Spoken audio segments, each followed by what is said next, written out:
আলাইকুম, my name is Tasmim Islam and welcome to my another blog. আজকে আমি আপনাদেরকে দেখাবো, আজকে দেখতেই পাচ্ছেন আমার দাদুর বাড়িতে গাছ কেটে ফেলেছে।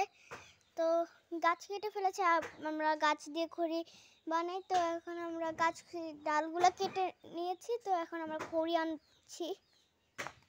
দেখেন গাইস, আমরা কাজ করতেছি, আমাদের অনেক কষ্ট হয়।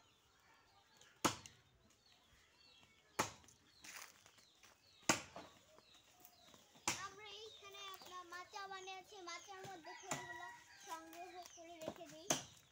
আমাদের পরে আর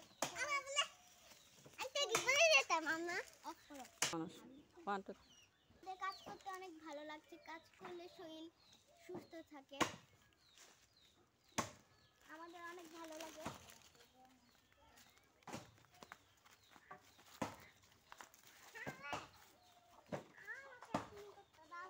কষ্ট হলেও মজা লাগে কাজ করতে। আমার ছোট বোন আমার সাথে কাজ করছে। উপরে দেখো,